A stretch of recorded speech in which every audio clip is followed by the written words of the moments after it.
ఇంకేడు settle అవ్వాలంటే మాత్రం 40 years అనమాట. 1.5 ఇయర్ లో ఒక ఫ్రెషర్ జాబ్ కొడతాడు అసలు. ఇష్టం అని చెప్పాలి. ఇంకా మా కంట్రీలోకి వచ్చేసి మాకే జాబ్స్ లేకోకుండా చేస్తున్నారా, వేరే కంట్రీ చూసుకోవడం బెటర్ అని మీరు ఫస్ట్ లొకేషన్ చెప్తారు.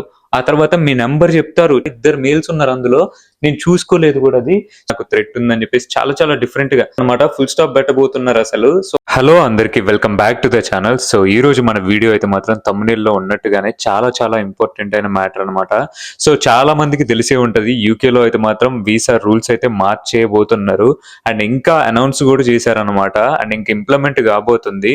ఇప్పుడు ఎవరైనా యూకేకి వచ్చే వాళ్ళున్నా, లేదంటే ప్లాన్ చేసుకుంటా ఉన్నా గానీ, సో వాళ్ళకైతే ఎఫెక్ట్ అవుతుందా అవ్వదా, లేదంటే మాత్రం ఇక్కడ ఉన్న వాళ్ళకి అసలు ఎలా ఉంటది, అన్నిటిని అయితే ఎక్స్ప్లెయిన్ చేద్దాం. అసలు వీసా రూల్స్ ఏం చేశారు, ఏం చేయబోతున్నారు, వేరే కంట్రీ చూసుకోవడం బెటర్. నా సజెషన్ అలాగే ఒపీనియన్ కూడా ఫైనల్ గా అయితే వర్డ్స్ లో చెప్పడానికి ట్రై చేస్తాను. మీరు లాస్ట్ లో అయితే మాత్రం లైక్ చేయడం మర్చిపోమాకండి. అండ్ ఈ వీడియో చేయడానికి అయితే చాలా చాలా ఎఫర్ట్స్ పెట్టి చేయాల్సి వస్తూ ఉంటది.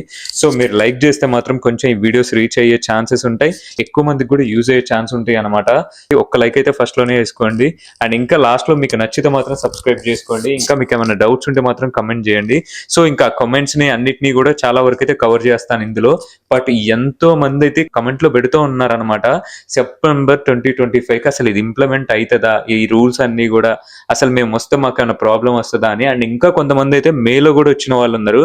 అండ్ వాళ్ళు కూడా అడుగుతున్నారు అన్నమాట. సో అసలు మాకు ఇది వర్తిస్తుందా, లేకుంటే మాత్రం మాకు కొత్తయా పాత రూల్సా వర్తిస్తాయా అని అడుగుతా ఉన్నారు. సో వాటన్నిటికైతే మాట్లాడుకుందాం. నాకు తెలిసినంత వరకు అయితే చెప్పడానికి ట్రై చేస్తాను. అండ్ ఇంకా ఎవరైనా మన ఛానల్ కి కొత్తగా వచ్చి ఉంటే మాత్రం ఎడన్బ్రా స్కాట్లాండ్ యూకేలో ఉంటాను.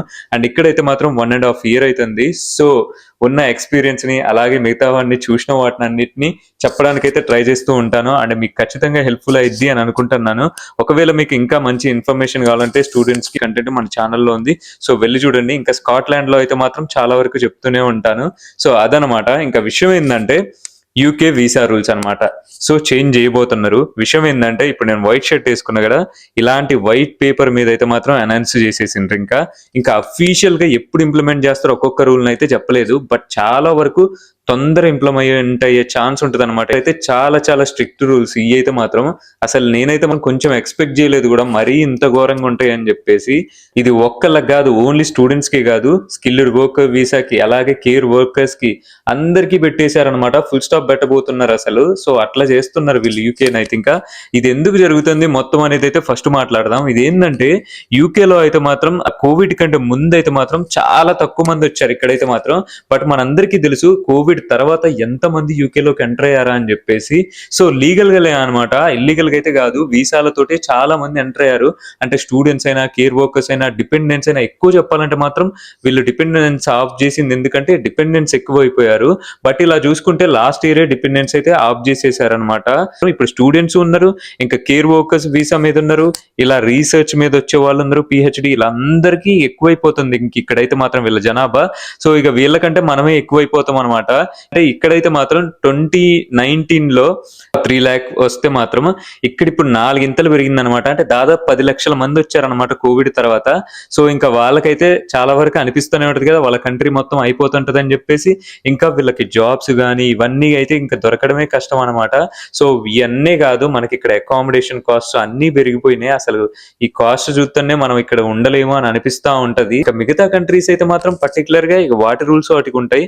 బట్ యూకే అయితే మాత్రం ప్రెసెంట్ ఎప్పుడు కూడా రూల్స్ అయితే ఇంప్లిమెంట్ చేస్తూనే ఉన్నారు. నేను 2024 జనవరిలో వచ్చేటప్పుడు అయితే డిపెండెన్స్ తీసేశారనమాట. అప్పటికే 2023 సెప్టెంబర్ లో వచ్చే వాళ్ళు తీసుకొచ్చుకున్నారు. సో వాళ్ళకైతే ఇప్పుడు డిపెండెన్స్. సో ఇప్పుడు 2025 లో మేలో కూడా వచ్చారనమాట, జస్ట్ ఈ మంత్ లోనే. సో వాళ్ళకి కూడా రూల్స్ అప్లై అవ్వంగానే భయం వేస్తా ఉంది, ఎందుకంటే రూల్స్ అయితే అలా ఉన్నాయి అనమాట. ఇంకా సెప్టెంబర్ లో వచ్చే వాళ్ళు ధైర్యమనే చెప్పాలి, ఎందుకనంటే వాళ్ళైతే ఆల్రెడీ ప్రాసెస్ స్టార్ట్ చేశారు కాబట్టి, ఆపడం కుదరదు కాబట్టి ముందుకు వస్తున్నారు. బట్ చాలా వరకు అయితే మాత్రం ఈ రూల్స్ చూసాకైతే చాలా మంది డ్రాప్ అయ్యే వాళ్ళు కూడా ఉంటారు అనమాట.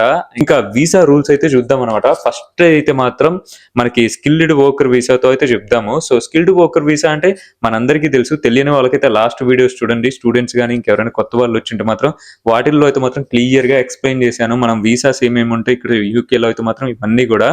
సో వాటిని బట్టి మనకి ఇక్కడ ఎట్లా ఉంటుంది అంటే, ఫస్ట్ స్టూడెంట్ వీసా, తర్వాత పిఎస్డబ్ల్యూ వీసా అంటాం, దాని తర్వాత వచ్చే స్కిల్డ్ వర్కర్ వీసా వేసుకొని ILR ఐఎల్ఆర్ వేసుకొని ఈ యూకేలో ఉండిపోతాం అనమాట.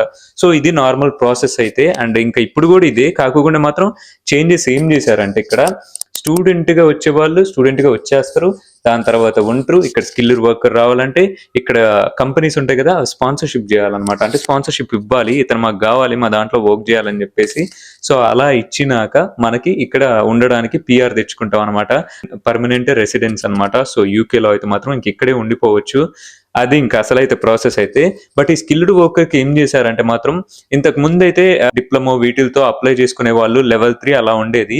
ఇప్పుడైతే మాత్రం లెవెల్ 6 ఇలా చేశారనమాట, అంటే డిగ్రీ అనమాట క్వాలిఫికేషన్ అయితే. సో మనకు అనిపిస్తా ఉండొచ్చు డిగ్రీ అంటే మాత్రం మన దగ్గర డిగ్రీలు అందరూ కూడా అయిపో చేసి ఉంటారు కదా అని చెప్పేసి. సో యాక్చువల్లీ ఇక్కడ ఏంటంటే ఇక్కడ అందరూ కూడా డిగ్రీ చేసే ఉండరు అనమాట. ఇక్కడ కొంతమంది డిప్లొమా చేసేసి ఉంటారు, లేదంటే మాత్రం ఇంటర్మీడియట్, అంటే మన దగ్గర దాంతో కంపేర్ చేస్తే ఇంటర్మీడియట్ అని చెప్తాం. బట్ వీళ్ళ అయితే మాత్రం లెవెల్స్ ఉంటాయి, ఆర్క్యూఎఫ్ లెవెల్ కానీ ఇంకా కొన్ని లెవెల్స్ అయితే ఉంటాయి, లెవెల్ 3 అవన్నీ చెప్పేసి. సో మనకి సమానం అలా చూసుకోవాలి రెండింటిని కలిపి. సో వీళ్ళకైతే డిగ్రీ అనమాట. సో అండ్ ఇంకొకటి ఏంటంటే కొంతమంది మనకి అక్కడ నుంచి కూడా అప్లై చేసుకుంటా ఉంటారు ఇక్కడ జాబ్స్ కి అయితే మాత్రం. సో వాటన్నిటి మీద కూడా ఇక్కడ జాబ్స్ కి అట్లా డిగ్రీ కాకుండా డిప్లొమా ఇలాంటి వాటి కొన్నిటి మీద జాబ్స్ అయితే ఇక్కడ ఉంటాయి. సో వాటికి వచ్చే వాళ్ళని అయితే మాత్రం ఇంకా అదైతే వద్దని చెప్పారు. ఇంకా లెవెల్ 6 కి ఇంక్రీజ్ చేశారనమాట దాన్ని అయితే మాత్రం. అంటే ఇప్పుడు మనం బ్యాచిలర్స్ చేస్తున్నాం కదా, బీటెక్ లాంటివి లేకుంటే ఇంకా ఇలాంటి కోర్సెస్ అన్ని కూడా, సో అవైతే చదివి ఉండాలి, మంచిగా అయితే ఒక డిగ్రీ అయితే ఉండాలి. ఇంతకు ముందు అయితే లూప్ హోల్స్ అవి ఇవి ఉండే అనమాట. ఇక్కడ తర్వాత ఉండొచ్చు, యూకేలో ఎంటర్ అయితే చాలు, దాని తర్వాత లూప్ హోల్స్ ఉంటాయి, అది ఇదని ఎన్నో ఉండే. ఇక్కడ ఫార్మ్స్ ఫిల్అప్ చేసుకోవడం, ఇంకా నాకు థ్రెట్ ఉందని చెప్పేసి చాలా చాలా డిఫరెంట్ గా. అదే నాకు కొంచెం అంటే నేను ఇక్కడ ఎలా ఒకవేళ సెట్ అవ్వచ్చు అని అనుకునే వాళ్ళు చాలా మంది ఉండే ఉంటారు. ఇప్పుడు వచ్చే వాళ్ళకైతే మాత్రం ఇదంతా కష్టమే అని చెప్పాలి. శాలరీ థ్రెషోల్డ్ అనేది చాలా చాలా ఇంపార్టెంట్ అని చెప్తాము. ఇక్కడ ఎలా ఉండాలంటే శాలరీ థ్రెషోల్డ్ అని ఉంటది, అలాగే స్కిల్డ్ వర్కర్ వీసా ఉంటది. ఒకవేళ మీకు స్కిల్డ్ వర్కర్ మీద ఒక కంపెనీ అయితే మీకు స్పాన్సర్షిప్ ప్రొవైడ్ చేస్తుంది. సో ప్రొవైడ్ చేస్తున్నా కానీ మీ శాలరీ అనేది 25,000 పౌండ్స్ ఉంది అనుకుని మొత్తం ఇయర్ కలిపి, సో మీరు ఇక్కడ యూకేలో ఉండడం కుదరదు అనమాట. ఎందుకనంటే మీ శాలరీ అనేది 30,000 పౌండ్స్, ఇలా 35 ఇలా ప్రెసెంట్. ఇంతకు ముందుకైతే అలా ఉండేది, ఇప్పుడు అది కూడా ఇంక్రీజ్ చేశారని చెప్పడానికి చెప్తున్నా. సో ఇట్లా ఆ 30,000 పౌండ్స్ ఇలా పెట్టారనుకోండి, అది మీట్ అవ్వాలి, మీకు స్పాన్సర్షిప్ ఇచ్చి ఉండాలి, అప్పుడే యూకేలో ఉండడం కుదిరిద్ది, లేదంటే మాత్రం కుదరదు అనమాట. సో ఇప్పుడు ఏం చేశారంటే ఆ 30 కాకుండా ఇంకా పెంచబోతున్నారు శాలరీ థ్రెషోల్డ్ అనేది. యాక్చువల్లీ 2024 లోనే థ్రెషోల్డ్ అయితే బెంచ్ చేసిండ్రు అనమాట అసలు. సో ఇట్లయితే ఉంటది మొత్తం కూడా, వీళ్ళైతే ఇంకా పెంచేస్తా ఉన్నారు. ఇంకా అసలు చాలా చాలా ఘోరమైంది ఏంటంటే మాత్రం ఈ స్పాన్సర్షిప్ దాంట్లోనే. ఇప్పుడు వీళ్ళు ఈ స్పాన్సర్షిప్ మీద వస్తారు, సరే శాలరీ థ్రెషోల్డ్ అయితే మీట్ అయ్యారు ఎంత ఎక్కువ ఉన్నా గానీ అని అనుకుంటే, ఇప్పుడు వీళ్ళు ఐఎల్ఆర్ వేసుకొని ఇక్కడ యూకేలో సెటిల్ అయిదాం అని అనుకునే వాళ్ళు చాలా మంది ఉంటారు అనమాట. అండ్ మంచిగా స్కిల్డ్ వర్కర్ మీద జాబ్ చేసుకుంటూ ఉండే వాళ్ళు కూడా 10 సంవత్సరాలు చేశారు.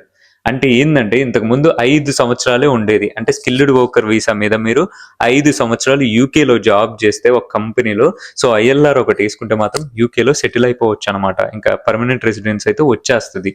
కానీ ఇప్పుడు ఏం చేయాలంటే ఆ స్కిల్డ్ వర్కర్ మీద 10 సంవత్సరాలు ఇక్కడ జాబ్ చేస్తే అప్పుడు ఐఎల్ఆర్ వేసుకుంటే అప్పుడు ఇక్కడ ఉండడానికి అవకాశం ఇస్తారంట. సో అది ఇప్పుడు ఇంప్లిమెంట్ చేయబోతున్నారు. సో అది మామూలు న్యూస్ కాదు అసలు. ఇంకా యూకేలో సెటిల్ అవ్వడం అని అంటే ఇంకా అది మాటలు కాదని చెప్పాలి ఇంకా అసలు అయితే. సో ఎవరైతే వద్దాం అని అనుకుంటున్నారో ఈ న్యూస్ తెలుసుకున్నాక చాలా మంది అయితే మాత్రం డ్రాప్ అయిపోతారు. ఎందుకంటే చాలా మంది యూకేలో సెటిల్ అవ్వాలి అని వస్తూనే ఉంటారు అనమాట. సో ఇప్పుడు యూకేనే కాకుండా డిఫరెంట్ కంట్రీస్ ఉన్నాయి. మరీ ఇంత స్ట్రిక్ట్ రూల్ అయితే వేరే కంట్రీస్ కి అయితే ఉండవు. బట్ వీళ్ళ కంట్రీ అయితే పెట్టుకున్నారు, ఎందుకంటే ఇక్కడ మైగ్రెంట్స్ అనే వాళ్ళు పెరిగిపోతా ఉండడం వల్ల. ఇంకా ఏంటంటే మాత్రం ఇవి మొత్తం కూడా ఇంకా ఇంగ్లీష్ లాంగ్వేజ్ రిక్వైర్మెంట్స్ అనమాట. సో ఇదైతే మాత్రం ఎవరైనా ఫ్యామిలీని తీసుకొస్తున్నా ఇంకా ఏది ఉన్నా కానీ వాటన్నిటికైతే మాత్రం లాంగ్వేజ్ రిక్వైర్మెంట్స్ అయితే పెంచారు. ఇంకా మనం అన్ని కూడా ఇప్పుడు వాళ్ళు జస్ట్ ఒక వైట్ పేపర్ మీద రాసి అదైతే మాత్రం చదివేసిండ్రు అనమాట మైక్ లో అయితే. సో ఇంకా దాన్ని అయితే మాత్రం కంప్లీట్ గా ఎప్పుడు డేట్లతో మేము ఇంప్లిమెంట్ చేస్తున్నాం అనేది మొత్తం కూడా ఇంకా మనం అప్డేట్ కోసం చూడాల్సిందే అందరం కూడా. అందరికి ఎవరికి కూడా పర్టికులర్ గా తెలియదు అసలు ఎప్పుడు మేము ఇంప్లిమెంట్ చేస్తారని చెప్పేసి. సడన్ గా వదులుతారు, ఇప్పుడు ఎలా వదిలేయాలో అలా అనమాట. ఇంక ఇది జస్ట్ నార్మల్ గా మనం ఒక రఫ్ పేపర్ మీద మేము ఏం చేయబోతున్నాం అని చెప్తారు కదా, అలా చెప్పేసిండ్రు ఇంకా.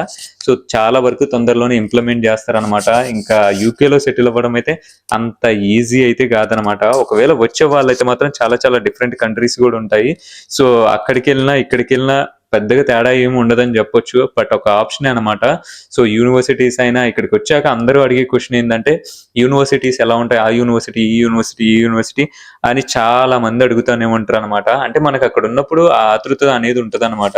అంటే మనకి ఇక్కడ యూనివర్సిటీ ఎలా ఉంటుందో తెలియదు కదా, అది అసలు కరెక్ట్ యూనివర్సిటీయే కాదా అని చెప్పేసి అని అనుకుంటా ఉంటాం. బట్ మనం చూసుకోవాల్సింది ఒకటి అనమాట. స్టూడెంట్ కి వచ్చేటప్పుడు ఫస్ట్ ఆ యూనివర్సిటీస్ కి లైసెన్స్ ఉందా లేదా అనేది అయితే చూసుకోవాలి. ఎందుకనంటే ఇక్కడ మీరు స్పాన్సర్షిప్ మీదనే వస్తున్నారు అనమాట. మీకు స్పాన్సర్షిప్ మీదనే వస్తున్నారు. మీ స్పాన్సర్ ఎవరంటే ఇక్కడ కాలేజ్, అదే మీ యూనివర్సిటీ అనమాట. సో ఆ యూనివర్సిటీకి లైసెన్స్ ఉందో లేదో చూసుకోవాలన్నమాట. సో చాలా వరకు యూనివర్సిటీస్కి ఉంటాయి, బట్ మీరు చెక్ చేసుకుంటే మంచిదన్నమాట. సో అట్లా చెక్ చేసుకోవడం వల్ల మనకు కొన్నిసార్లు సేవ్ అయిపోతాం. లేదంటే మాత్రం ఎక్కడో ఒక దగ్గర ఛాన్స్ ఉంటుంది కొన్ని తప్పులు జరిగాయి. సో అదైతే చూసుకోండి. మనకి చాలా మందికి కూడా మనకి ఎక్స్పీరియన్స్ తో వస్తా ఉన్నారు అనమాట. అంటే ఇండియా కావచ్చు, ఇంకా డిఫరెంట్ కంట్రీస్ నుంచి, యూకేలో అయితే మాత్రం. సో ఇలా రావడం వల్ల ఏం జరుగుతుందని అంటే వాళ్ళకి ఎక్స్పీరియన్స్ బాగానే ఉంటుంది. అండ్ ఇంటర్నేషనల్ ఎక్స్పీరియన్స్ కాబట్టి చాలా మంచి కమ్యూనికేట్ అవ్వడం, లేకుంటే అన్నిట్లో కూడా సెటిల్ అవ్వడం జరుగుతూ ఉన్నది. అందరు కూడా ఐఎల్ఆర్ వేసుకొని. సో ఇలా ఉంటుంటే ఇంక గవర్నమెంట్ ఏం చేసిందంటే మా వాళ్ళకైతే ఇక్కడ జాబ్స్ రావట్లేదు అని చెప్పేసి, ఇంకా మాకు జాబ్స్ కావాలి, ఇంకా వాళ్ళకి ఇవ్వడం కాదు అని చెప్పేసి ఇక్కడ వాళ్ళకి జాబులు, వీళ్ళంతా కూడా ఫ్రస్ట్రేట్ అవుతారు అనమాట. అంతే కదా, మా కంట్రీలోకి వచ్చేసి మాకే జాబ్స్ లేకోకుండా చేస్తున్నారా అని అనుకొని ఇంకా మనకైతే ఈ రూల్స్ పెట్టే పోతున్నారు. ఇంకా మొత్తం వీళ్ళకే చాలా వరకు జాబ్స్ అయితే ఇచ్చే ఛాన్స్ ఉంటుంది. ఇంకా మనము ఇంకా ఈ 10 years అంటే ఇంక ఇది మాటలు కాదు, స్టూడెంట్ వీసా అనమాట. ఇక స్టూడెంట్స్ గురించి మాట్లాడితే మాత్రం ఇంకా దీని గురించి చెప్పలేము. అసలు ఫస్ట్ అక్కడ స్కిల్డ్ వర్కర్ వీసానే మొత్తం చేసేసిండ్రు. ILR 10 years పెంచేసిండ్రు. ఇంకా చెప్పాలంటే థ్రెషోల్డ్ పెంచేస్తున్నారు. ఇంకా స్టూడెంట్ గా ఇక్కడికి రావడం అయితే ఇంకా మీరే ఆలోచించుకోవాలి. ఎందుకనంటే ఇప్పుడు అవన్నీ పెంచేస్తే మళ్ళీ ఇంకా పెరుగుతానే ఉంటాయి అనమాట. వీళ్ళు 1 year కి ఇంప్లిమెంట్ చేస్తానే ఉన్నారు. 24 Januaryలోనే డిపెండెన్సీని తీసేసి ఇంప్లిమెంట్ చేశారు. 25th Mayలోనే ఇప్పుడు ఒకటైతే పేల్ చేసిండ్రు అనమాట. సో ఇట్లా జరుగుతూ ఉంది. అసలు ఇప్పుడు ఏందనంటే స్టూడెంట్స్ కి అయితే మాత్రం నార్మల్ గా స్టడీస్ అయితే మాత్రం అంటే 1 year కోర్స్ ఉండొచ్చు, 2 years కోర్స్ ఉండొచ్చు, 3 years ఉంటాయి అనమాట. కొన్ని కోర్సులను బట్టి వాటి మీద డిపెండ్ అయ్యి చాలా మటుకి కూడా 1 year, 1.5 year కోర్స్ కి అయితే వస్తూ ఉంటారు అనమాట. రీసెర్చ్ కోర్సులు ఉంటాయి, అలాగే పిహెచ్డికి కూడా వస్తూ ఉంటారు. పిహెచ్డికి రీసెర్చ్ కి తక్కువ అనే చెప్పాలి, బట్ టాట్ ప్రోగ్రామ్స్ కి ఎక్కువ వస్తుంది అనమాట. టాట్ అంటే మనం అందరం చదివేది ఇప్పుడైతే మాత్రం. సో దీనికైతే మాత్రం మనం మాస్టర్స్ అనేది కంప్లీట్ చేశాక ఇక్కడైతే మాత్రం, అలాగే బ్యాచిలర్స్ అయినా కానీ అది కంప్లీట్ చేసినాక మనకైతే పోస్ట్ స్టడీ వర్క్ వీసా అనేది ఇస్తారనమాట. సో మనం ఏ జాబ్ ఆఫర్ లెటర్ లేకోకుండా, మనం ఏం లేకోకుండా జస్ట్ మనీ కట్టేయాలి కాకోకుంటే, అలాగే ఐహెచ్ఎస్ ఫీ కట్టేయాలన్నమాట. సో ఇవి ఎక్కువే కాకోకుంటే మాత్రం నార్మల్ గా అయితే ఈ ఒక్క వీసా కాకోకుండా ఇంకేదైనా సరే మనం అన్ని ప్రూఫ్స్ చూపించాలి. సో మనం అప్పుడే గ్రాడ్యుయేట్ అయిపోతాం కదా, అప్పుడు ఈ వీసాకి అప్లై చేసుకోవచ్చు. ఏ ఆఫర్ లెటర్ లేకోకుండా ఐహెచ్ఎస్ ఫీజు కట్టేస్తే ఆ 2 years కి మనం ఇక్కడ ఉండొచ్చు. సో అప్పుడు ఏందనంటే ఇంక ఏ పని ఏం చేసుకోవచ్చు అనమాట మనం ఇక్కడ. అంటే అసలు మీరు ఎక్కడైనా ఇక్కడ యూకేలో ఇంకా సెల్ఫ్ ఎంప్లాయ్మెంట్ కూడా పెట్టుకోవచ్చు ఈ 2 years లో అయితే మాత్రం. సో ఎట్లయితే ఉంటది. కాకోకుంటే ఇప్పుడు వచ్చింది ఏంటంటే ఇది 2 years ఉండేది, ఇప్పుడు 18 months అన్నారనమాట. మనకి 2 years 18 months అంటే మనకు అర్థం కావట్లేదు. 2 years 18 months అంటే. కాకోకుంటే మాత్రం ఇంతకు ముందు మనకి 24 months ఉందన్నమాట, ఇప్పుడు 18 months చేశారు. సో ఇలా చూస్తే చూడండి 6 months తక్కువైందనమాట. సో 6 months తక్కువ అంటే 1.5 year లో ఒక ఫ్రెషర్ జాబ్ కొడతాడు. అసలు అంత ఈజీ అయితే కాదు అని చెప్పాలి యూకేలో. ఎందుకనంటే మనము మన దగ్గరనే నార్మల్ గానే, అంటే మన ఇండియాలో అవ్వచ్చు, ఎక్కడైనా అవ్వచ్చు, ఎక్స్పీరియన్స్ అయితే అడుగుతారు అనమాట. చిన్న జాబ్స్ కి, ఇప్పుడు పార్ట్ టైం జాబ్స్ కి అడుగుతున్నారు ఇక్కడ. అలాంటిది ప్రొఫెషనల్ జాబ్స్ కి ఎక్స్పీరియన్స్ అడుగుతారా లేదా, వాళ్ళకే ప్రిఫరెన్స్ ఎక్కువ ఇస్తారు అనమాట చాలా వరకు కూడా. సో ఇప్పుడు వచ్చేసేసరికి ఇక్కడ మనకి ఫ్రెషర్ గా ఎక్స్పీరియన్స్ లేకున్నా సరే, మనం గ్రాడ్యుయేట్ వీసా వేసుకొని ఇక్కడ ఏదో ఒక జాబ్ లో అయితే సెట్ అయిపోయినాం అని అనుకోండి, 1.5 year లో అంత ఈజీగా స్పాన్సర్షిప్ ప్రొవైడ్ చేసే కంపెనీ నుంచి మనకి స్పాన్సర్షిప్ ఇచ్చేలా చేసుకోవడం అంటే అంత ఈజీ కాదనే చెప్పాలి. బట్ అయ్యే ఛాన్స్ ఉంటుందేమో, బట్ ఎక్కువ ఛాన్సెస్ అయితే మాత్రం చాలా కష్టం అని చెప్పాలి. ఇంకా ఇక్కడతో అయిపోయిందా అంటే సరే, ఆ కంపెనీలో 10 సంవత్సరాల వర్క్ చేయాలన్నమాట. సో ఇట్లా స్పాన్సర్షిప్ మీదనే యూకేలో అయితే మాత్రం. అండ్ ఇంకొకటి, మన చదివేటప్పుడు 2 years 1 year అవి క్యాలిక్యులేట్ చేయరు, అలాగే గ్రాడ్యుయేట్ వీసాది కూడా క్యాలిక్యులేట్ చేయరు. ఎప్పుడైతే మనం స్పాన్సర్షిప్ వీసాలోకి మారుతామో అప్పటి నుంచి మనం మళ్ళీ లెక్కేసుకోవాలి 10 సంవత్సరాలు. సో ఇంకా మొత్తం కూడా అసలు యూకేలోనే అయిపోతా ఉంటది. ఇంకా సెటిల్ అవ్వడం అయితే అసలు ఇంపాసిబుల్ అనే చెప్పాలి చాలా వరకు కూడా. ఇప్పుడు స్టూడెంట్స్ ఇప్పుడు వచ్చే వాళ్ళు ఒక 20-25 అలా వచ్చేస్తా ఉంటారు అనమాట. ఇంకా ఇక్కడ కోర్సులు అయిపోయి, అంటే ఏజ్ లో 25 ఏజ్ లో వచ్చేస్తా ఉంటారు.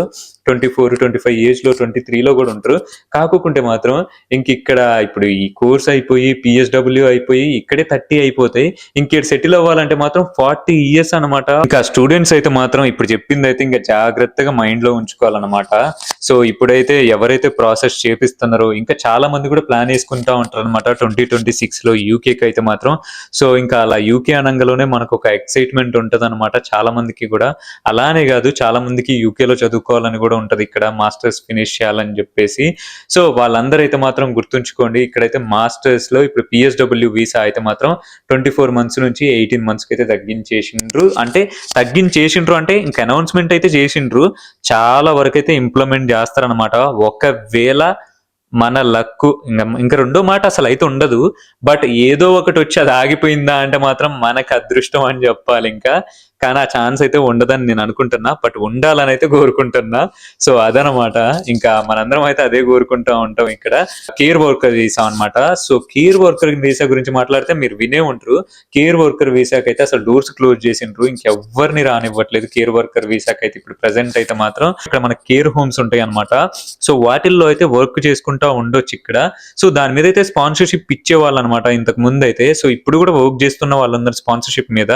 ఇప్పుడు ఏం జరిగిందంటే వాళ్ళని అసలు రానివ్వట్లేదు ఈ కంట్రీ నుంచి కూడా, ఇంకా స్టాప్ చేసేస్తున్నారు దాన్ని. కాకుంటే ఇప్పుడున్న వాళ్ళ పరిస్థితి ఏంటంటే మాత్రం వాళ్ళకి 28 వరకు ఛాన్స్ ఇచ్చారనమాట, 2028 వరకు ఇక్కడ ఉండే ఛాన్స్. సో దాని తర్వాత వాళ్ళు వీసా ఎక్స్టెండ్ చేసుకోవడం అయితే ఉండదు ఇంకా దాని మీద మళ్ళీ. సో వాళ్ళు జాబ్ స్విచ్ అవ్వడం కానీ ఇంకా అలా మళ్ళీ స్పాన్సర్షిప్ వేరే దాని మీదకి వెళ్ళడం కానీ సో ఇట్లయితే ఉంటది అనమాట. అప్పట్లోపు సెట్ చేసుకోవాలి వాళ్ళైతే. సో ఇప్పుడు 2025 సెప్టెంబర్లో వచ్చే వాళ్ళకి ఎఫెక్ట్ అయిద్దా అనేది పెద్ద క్వశ్చన్ అనమాట. అసలు చెప్పాలంటే దీని దగ్గర ఎవ్వరికి ఆన్సర్ లేనట్టే, ఒక్క గవర్నమెంట్ దగ్గర తప్ప. సో ఇప్పుడు ఏందనంటే ఒకటి మనకి ఏం చేస్తామంటే మనము ఊహించి చెప్పడమే అనమాట. ఊహించి చెప్పడం అంటే మనం ఇంకా యాంటిసిపేట్ చేయడమే. అది ఏంటంటే వాళ్ళు చాలా వరకు అయితే ఇంప్లిమెంట్ చేసేటట్టున్నారు, చేస్తే మాత్రం మన బ్యాడ్ లక్ అనే చెప్పాలి. సో చెయ్యకోకుంటే మాత్రం సరే మంచి అనుకోవాలి. ఇంకా ప్రాసెస్ ఎలాగో స్టార్ట్ చేసినాం కాబట్టి ఇంకా అంతా ముందుకు వచ్చేసి డిపాజిట్లు కట్టి ఇక్కడ వరకు ఉన్నామా అంటే ఇంకేం చేయలేమంటే అంతే అనమాట.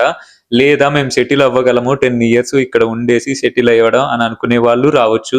లేదంటే మాత్రం ఇంకా నేను చదువుకుని వెళ్ళిపోతా అని అనుకునే వాళ్ళు ఉంటే మాత్రం వాళ్ళు కూడా రావచ్చు అనమాట. సో అది ఇంకా అందరికైతే మాత్రం. బట్ ఇంతకు ముందు ఇక్కడ ఇప్పుడు ఎగ్జిస్టింగ్ వీసా, ఇప్పుడు నేను ఆల్రెడీ 2024 జనవరిలో వచ్చాను కదా, అండ్ నాలాగే ఇప్పుడు 2024 సెప్టెంబర్లో వచ్చిన వాళ్ళు కూడా ఉన్నారు. కరెక్ట్ న్యూస్ తెలియదనమాట. ఇంకా దేనికైనా రెడీ అనమాట, ఎందుకంటే ఇంకా ఆల్రెడీ వచ్చేసినాం, మనం ఏం చేయలేము ఇక్కడ. వాళ్ళు రూల్స్ పెట్టుకుంటారు అంతే, మనం ఫాలో అవ్వాలి. మనం ఈ డైలాగ్ వింటాం కదా మూవీస్ లో, ఇక అంతే అనమాట. సో మన కంట్రీ కాదు, మనం ఏం చేయలేము, మనం ఇక్కడ రూల్స్ ఫాలో అవ్వాల్సిందే, ఇంకంతే. ఇంకేందంటే 2025లో మేలో వచ్చిన వాళ్ళు అందరూ అనమాట, ఇక వాళ్ళకి చాలా ఎక్కువ టెన్షన్ ఉంటది. అంటే 2025 సెప్టెంబర్లో వచ్చే వాళ్ళకి చాలా చాలా టెన్షన్ ఉంటుంది అనుకోండి. బట్ వీళ్ళు ఆల్రెడీ ఇక్కడికి వచ్చేసినాక ఇప్పుడు మాకు ఉంటుందా అసలు హిందీ ఎట్లా అని అనుకుంటా ఉంటారు. దానికి కూడా ఒక క్లారిటీ లేదని చెప్పాలి. సో వెయిట్ చేద్దాం, వచ్చిందా అది ఏందో తెలిసిపోతుంది కొన్ని రోజులనే. ఇంకా మనం ఎక్కడ చూసినా అదైతే మాత్రం రాలేదో, అందరం చూసేది కూడా యూకే అఫీషియల్ వెబ్సైట్ లో, లేకుంటే మాత్రం న్యూస్లలో అనమాట. సో న్యూస్ లో కూడా వాళ్ళు అఫీషియల్ గా అనౌన్స్ చేయాలి. అనౌన్స్ చేసేటప్పుడు మనకి తెలుస్తూ ఉంటది. ఒకవేళ మీకు తెలియకోకుండా ఒకవేళ ఇలాంటి వీడియోస్ కావాలన్నా సబ్స్క్రైబ్ చేసుకోండి. నేనైతే చాలా వరకు వీడియోస్ అయితే ఫ్రీక్వెంట్ గా పెట్టడానికి ట్రై చేస్తూ ఉంటున్నా అనమాట. సో మొత్తం కూడా లాంగ్ వీడియోస్ లో.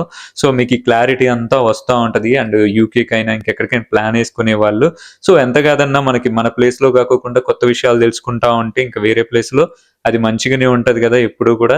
సో అదనమాట, ఇంకా మన తెలుగులో కాబట్టి ఇంకా ఇంకా బెటర్ గా ఉంటది. సో స్టూడెంట్స్ అయితే మాత్రం ఒకటే సజెషన్ ఇచ్చేది ఏంటంటే ఇంకా చూస్ చేసుకోండి. అండ్ ఇక్కడికి వచ్చాక ఫ్రెషర్ అయితే మాత్రం 1.5 year లో జాబ్ కొట్టడం అని అంటే ఇంకా అది వర్క్ ఎక్స్పీరియన్స్ ఉంటే మాత్రం చాలా బెనిఫిట్ అని చెప్పొచ్చు అని చెప్దాం. చాలా వరకు జాబ్ వస్తుంది అని కూడా చెప్పలేం. వర్క్ ఎక్స్పీరియన్స్ వచ్చేసి రిటర్న్ వెళ్ళిపోయిన వాళ్ళు కూడా ఉన్నారనమాట. సో ఇంకా అది మన ఎఫర్ట్ మీద, మన స్కిల్స్ మీద, మన వర్క్ ఎక్స్పీరియన్స్ మీద అండ్ మన అంబిషన్ మీద చాలా వాటి మీద డిపెండ్ అవుతుంది. ఇంకా మన మెంటాలిటీ మీద ఎన్నెన్నో ఉంటాయి అన్నమాట ఇక్కడ మన సెటిల్ అవ్వడానికైతే. సో వీటన్నిటి మీద డిసైడ్ అయ్యి జరిగిద్ది. ప్రెసెంట్ అయితే రూల్స్ అయితే ఇలా ఉన్నాయి. సో అప్డేట్ వస్తే మాత్రం నేను చాలా వరకు అయితే వీలైతే షార్ట్ లో చేస్తాను, ఇలా కుదిరితే మాత్రం లాంగ్ వీడియోలో చేస్తాను. అందుకే అందరికీ ఒక అప్డేట్ కావాలని చెప్పేసి నేనైతే మాత్రం వెంటనే ఆ రోజు రాంగలోనే నెక్స్ట్ డే ఆ టైంలోనే ఎమ్మటే నేను యూట్యూబ్ షార్ట్ అయితే పెట్టేసాను అనమాట. అప్పటికి మన సబ్స్క్రైబర్స్ ఎవరు ఉన్నారో వాళ్ళకి నోటిఫికేషన్ వెళ్ళిపోయింది, వచ్చారు, చూశారు. అండ్ ఇంకొకటి ఇప్పుడు క్లారిటీ కోసం ఇప్పుడు చూస్తుంటే లాంగ్ వీడియో చూడడానికి కూడా ట్రై చేస్తారనమాట మనం ఎప్పుడు కూడా. సో అది ఇంకా కొత్తగా వచ్చే వాళ్ళైతే చూసుకోండి, అన్ని సెలెక్ట్ చేసుకుని మంచిగా ఉండండి. స్టూడెంట్స్ అయితే మాత్రం స్కిల్డ్ వర్కర్ వీసా అయితే మాత్రం థ్రెషోల్డ్ అన్ని చెక్ చేసుకోండి. అందరికైతే ఒక క్లారిటీ వచ్చింది అనుకుంటున్నా. వీడియోని అయితే అందరు లాస్ట్ వరకు చూడండి, మీకైతే మంచి విషయాలు తెలుస్తూ ఉంటాయి. ఇంకా ఏంటంటే నేను చాలా వరకు వీడియోస్ రోజుకి అలా పెడుతూనే ఉంటాను. అండ్ ఇంకా ఫాలో కొట్టేసేయండి, అంటే ఇన్స్టాలో అయితే ఫాలో కొట్టేసేయండి, బట్ యూట్యూబ్లో అయితే సబ్స్క్రైబ్ చేయండి. అండ్ లైక్ అయితే మాత్రం రెండిట్లో మర్చిపోకండి. అండ్ కమెంట్ ఉంటే మాత్రం యూట్యూబ్ లో కామెంట్ చేయండి, ఓకేనా. అండ్ ఇంకొకటి చెప్పాలనుకుంది ఏంటంటే ఇన్స్టాగ్రామ్ లో అయితే మాత్రం చాలా మంది అయితే చాలా మెసేజెస్ చేస్తున్నారు. యాక్చువల్లీ నాకైతే మాత్రం హ్యాపీగా ఉంది. ఎందుకనంటే చాలా మందికి అవసరాలు ఉంటాయి అండ్ మన దాకా వస్తున్నారు వాళ్ళు అని చెప్పి హ్యాపీగా ఉంది. బట్ ఏంటంటే అసలు నేను రిప్లై ఇవ్వలేకపోతున్నా. ఎందుకంటే నేను ఇలా అందరికి ఇచ్చుకుంటూ కూర్చుంటే గంటలు గడిచిపోతా ఉంది. అంటే ఇవ్వడానికి ట్రై చేస్తూనే ఉన్నా, చాలా మందికి కూడా రిప్లైలు ఇస్తూనే ఉన్నా, చూస్తూనే ఉంటారు, ఫాస్ట్ గానే ఇస్తుంటా. కొన్నిసార్లు టైం పడుతూనే ఉంటది, కొన్నిసార్లు ఇవ్వకపోవచ్చు కూడా, కొన్నిసార్లు పోస్టులు పెట్టుతూ కూడా అన్ని మేనేజ్ చేసుకోవడం అయితే ఇక్కడికి వచ్చాకైతే అర్థమవుతా ఉంటది ఇక్కడ ఉండేది మనకి. బట్ కొన్ని అయితే మాత్రం చెప్తాను, మెంటల్ గా కానీ ఇవన్నీ కానీ చాలా మంచిగా ఉండండి ఇక్కడికి వచ్చేటప్పుడు అయితే. అండ్ ఇంకొకటి, మెంటల్ గా ఏమన్నా హెల్త్ అయితే మంచిగా లేకోకుండా మాత్రం హెల్త్ విషయంలో యూకేలో అయితే ఆలోచించొద్దు, ఇంటికైనా వెళ్ళేసి రావడమే అనమాట. ఇంకా ఎన్హెచ్ఎస్ యూజ్ చేసుకోండి, ఇంకా సివియర్ గా ఉంటే ఇంటికి వెళ్ళేసి మళ్ళీ రావడానికైతే వచ్చేయండి. సో అదనమాట. ఎందుకంటే ఇక్కడ హెల్త్ అయితే చాలా ఇంపార్టెంట్, అది మెంటల్ హెల్త్ అవ్వచ్చు, ఇంకేదైనా అవ్వచ్చు. అండ్ ఇంకొకటి, ఎవరైనా యూకేకి అయితే మాత్రం హెల్త్ మంచిగా లేకోకుండా కొంచెం మంచిగా ఉండకోకుండా వస్తూ ఉంటారా, వాళ్ళైతే చాలా జాగ్రత్తగా ఉండాలి. ఈ వెదర్కి అయినా కానీ ఇక్కడ ఉండే మొత్తం వాతావరణం అంతా డిఫరెంట్గా ఉంటుంది. అలాగే ఫుడ్ విషయానికి వస్తే మాత్రం మన దగ్గర ఎంతైనా కానీ మనం ఎలా ఉంటాయి అంటే పండించిన పంటలు అక్కడే చాలా వరకు తింటూ ఉంటాం. ఇక్కడ మొత్తం ట్రాన్స్పోర్టే కాబట్టి ఇక ఆల్మోస్ట్ వేటిల్లో కూడా న్యూట్రిషన్ అని ఖచ్చితంగా చెప్పమన్నమాట. సో మన ఎంత కాదన్నా మనది వేరు. మంచిగా తినండి ఇక్కడికి వచ్చిన స్టూడెంట్స్ అయితే. అండ్ ఇంకొకటి, అకామిడేషన్ అన్ని అయితే మంచిగా సెట్ చేసుకోండి. అండ్ ఇంకా ఒకటి ఏంటంటే మాత్రం అకామిడేషన్ ఎత్తుక్కునేటప్పుడు అయితే స్కామ్స్ ఉంటాయి అనమాట. రీసెంట్ గా ఒకటి జరిగింది, ఎవరికో కాదు అది నాకే జరిగింది అనమాట. విషయం ఏంటంటే నేను ఒకళ్ళకి అకామిడేషన్ కోసం నేను ఒకళ్ళ నెంబర్ అడిగారు అనమాట. సో నెంబర్ అడిగేసరికి యాక్చువల్లీ చార్జ్ చేస్తూ ఉంటుండే ఒక గర్ల్ అనమాట. నాకు 1 వీక్ అకామిడేషన్ కావాలని చెప్పేసి అడిగినరు. సరే 1 వీక్ అని చెప్పేసి అడుగుతా ఉంటుండే, ఊకే ఫోన్ నెంబర్ అడగడానికి ట్రై చేస్తుండే, ఫోన్ నెంబర్ అని చెప్పేసి లొకేషన్ అని చెప్పేసి. ఎక్కడో నాకు చాలా వరకు డౌట్ వచ్చేసింది, ఎందుకంటే మనకి తెలుసు కాబట్టి ఇక్కడ ఎప్పటి నుంచో ఉంటున్నాం కాబట్టి. సో చెప్పినప్పుడు నెంబర్ అడుగుతా ఉన్నారు, పేరు అలాగే అడ్రస్, హౌస్ నెంబర్ అడుగుతా ఉన్నారు. బట్ హౌస్ నెంబర్ చెప్పకోకుండా జస్ట్ పోస్ట్ కోడ్ అయితే చెప్పేసిన. దాని తర్వాత ఏం చేసిన అంటే, నెంబర్ అడుగుతా ఉంటే నేను యూకే నెంబర్ ఇవ్వకుండా యాక్చువల్లీ ఇండియన్ నెంబర్ ఇచ్చేసిన అనమాట. సో ఇండియన్ నెంబర్ ఇచ్చేయంగానే నేను ఆ తొందరలో పార్ట్ టైం జాబ్కి వెళ్ళిపోతున్నా. సో పార్ట్ టైం జాబ్కి వెళ్ళిపోయినాక నాది ఫోన్ దాంట్లో పెట్టేసిన. నాకు ఒకటి ఉంటది, అంటే మాకు క్యాబిన్ ఉంటది అనమాట. సో దాంట్లో బ్యాగ్ పెట్టేసుకొని మొబైల్ పెట్టేసుకోవచ్చు. పెట్టేసి నాకు ఏమైందంటే ఫోన్ వస్తుంది. సో ఆల్రెడీ నేను క్లాక్ ఇన్ చేసిన అనమాట పార్ట్ టైం జాబ్ దగ్గర. ఇంకా మనము ఫోన్ మాట్లాడుకుంటూ ఇలా ఉండదు అసలు, ఫోన్ టచ్ చేయను అనమాట. ఇంకా అందులో పెట్టేసి వెళ్ళిపోతా. సరే ఫోన్ వస్తుంది కదా అని చెప్పేసి లిఫ్ట్ చేసిన తొందరలో కూడా. లిఫ్ట్ చేయగలోనే ఒక బాయ్ మాట్లాడుతాడు అనమాట, ఒక మేల్ మాట్లాడుతాడు కాల్ అయితే. సరే అని చెప్పేసి ఆ తొందరలో హలో హూ ఇస్ దిస్ అని చెప్పేసి మాట్లాడుతూ ఉంటే రిగార్డింగ్ అకామిడేషన్ అని చెప్పేసి అన్నారు అనమాట. సో అనేసరికి ఒక్క మాట అన్నారు ఇంగ్లీష్ లో. ఆ తర్వాత వచ్చేసి ఉర్దూ వస్తుందా అని అడుగుతున్నారు. సో నాకు ఉర్దూ రాదు, ఇంగ్లీష్ వచ్చు, ఇంగ్లీష్ లో మాట్లాడని చెప్పేసి అని అన్న. అనేసరికి అకామిడేషన్ అది ఇది అంటారు. Okay I will call you later అని చెప్పేసి, నేను నా పార్ట్ టైం జాబ్ షిఫ్ట్ లో ఉన్నాను, మళ్ళీ కాల్ చేస్తాను అని చెప్పేసి నేను కట్ చేసి ఆ తొందరలో అయితే వెళ్ళిపోయినా. బట్ ఎప్పుడైతే నా బ్రేక్ టైంలో వచ్చిన బయటికి, ఒక్కసారి బ్రేక్ టైంలో చూసుకున్నప్పుడు ఒక అతను కాల్ చేశాడు నాకు. వెంటనే నేను ఆ నెంబర్ ఇచ్చేసిన కదా, వెంటనే ఆ వాట్సాప్ నెంబర్కి కాల్ చేశాడు అనమాట. అండ్ ఇంకొకటి, నాకు తెలుసు నా నెంబర్ నేను ఎవరికి ఇస్తానో ఎలా ఉంటుందో అన్నీ కూడా నాకు తెలుసు అనమాట. సో అలా ఇచ్చేయంలోనే అలా జరిగింది. సరే పార్ట్ టైం జాబ్ బ్రేక్ లో బయటకు వచ్చేసి చూస్తే మాత్రం అక్కడ కాల్ చేసిన నెంబర్ ఒక్కటే కాదు, ఇంకొక నెంబర్ ని కూడా కాల్లో పెట్టి కాన్ఫరెన్స్ లో పెట్టి చేసిండ్రు అనమాట. ఇద్దరు మేల్స్ ఉన్నారు అందులో, నేను చూసుకోలేదు కూడా అది. సో చాలా చాలా జాగ్రత్తగా ఉండాలి. ఎందుకనంటే మీరు ఫస్ట్ లొకేషన్ చెప్తారు, ఆ తర్వాత మీ నెంబర్ చెప్తారు, చాలా చాలా కన్సిక్వెన్సెస్ వస్తాయి అనమాట. ఇంటి నెంబర్ చెప్పేసి మనీ ట్రాన్స్ఫర్ చేయకున్నా వాళ్ళకి ఇంటి నెంబర్ తెలుస్తుంది, లేదా మీరుండే ప్లేస్ తెలుస్తుంది, మీ పేరేంటో తెలుస్తుంది, ఆ తర్వాత నుంచి ఇంకా డీటెయిల్స్ తెలుసుకుంటా ఉంటారు. సో చాలా చాలా జాగ్రత్తగా ఉండాలి. యూకేలో అయితే మాత్రం మీ పేరు కానీ, మీ నెంబర్ కానీ, మీ డీటెయిల్స్ కానీ అంత ఈజీగా అయితే షేర్ చేయమాకండి. అండ్ ఇంకొకటి, ఫేస్బుక్ లో అకామిడేషన్ కోసం కొత్తగా వచ్చిన వాళ్ళు అయి ఉంటే అక్కడ మోసపోయే వాళ్ళు అనమాట, నెంబర్లు ఇయ్యంగలోనే. సో ఇవన్నీ అయితే జాగ్రత్తగా ఉండాలన్నమాట. ఇంకా ఇదైతే చూసుకోండి. కొత్తగా వచ్చే వాళ్ళందరికీ అయితే చెప్తున్నా. అండ్ మీలో వచ్చిన వాళ్ళు కూడా ఉన్నారు, అండ్ ఇంకా రావాల్సిన వాళ్ళు కూడా ఉన్నారు. ఇంకా స్కిల్డ్ వర్కర్ వీసా కూడా దాని మీద కూడా వచ్చే వాళ్ళు ఉన్నారు అనమాట. స్టూడెంట్స్ కి చాలా తక్కువ, ఎందుకంటే స్టూడెంట్స్ అయితే మాత్రం అఫోర్డబుల్ అకామిడేషన్ చూసుకుందాం అనుకుంటుంటారు. సో వాళ్ళకైతే మాత్రం ఒకేసారి తక్కువ పౌండ్స్ చెప్పేసరికి వెంటనే అకామిడేషన్ కావాలని చెప్పేసి ఎక్కడ ఎక్కడ ఎక్కడ అని ట్రై చేస్తూ ఉంటారు అనమాట. ఒకవేళ అది హౌస్ ఉన్న వాళ్ళైనా, లేదంటే మాత్రం హౌస్ కావాలనుకున్న వాళ్ళైనా, అకామిడేషన్ కావాలనుకున్న వాళ్ళైనా ఇలానే ఉంటారు స్టూడెంట్స్ అయితే. సో స్టూడెంట్స్ ఎక్కువ జాగ్రత్తగా ఉండాలని చెప్పాలి ఈ విషయంలో అయితే మాత్రం. అండ్ మీ డాక్యుమెంట్స్ అయితే ఎవరికి షేర్ చేయమాకండి ఇక్కడ. అండ్ ఇంకా అన్ని కూడా జాగ్రత్తగా అయితే ఉంచుకోండి, లింక్స్ మీద ఏమి నొక్కకుండా అయితే ఉంచుకోండి. ఇంకా ఈ వీసా గురించి అయితే అందరికీ అర్థమైందని అనుకుంటున్నా. ఇంకా ఏమన్నా డౌట్స్ ఉంటే, ఒకవేళ నేను కవర్ చేయడం కరెక్ట్ గా ఏమన్నా మర్చిపోయి ఉంటే మాత్రం కమెంట్ లో కమెంట్ చేయండి. చాలా వరకు రిప్లై ఇస్తుంది అనమాట, మీకు కూడా రిప్లై వస్తుంది, డోంట్ వరీ, కొంచెం లేట్ అయినా కానీ. సో అంతే, ఇంకా పని లాస్ట్ లో మాత్రం చేసేది ఏంటంటే లైక్ ఖచ్చితంగా చేయండి. అండ్ యూకేకి ఎవరు వస్తున్నా కానీ కూడా షేర్ చేయండి, ఎందుకంటే ఎంతో కొంత ఇన్ఫర్మేషన్ యూజ్ అవుతుంది. ఇంకా అంతే, మరి ఉంటాను, బాయ్, నెక్స్ట్ వీడియోలో కలుద్దాం.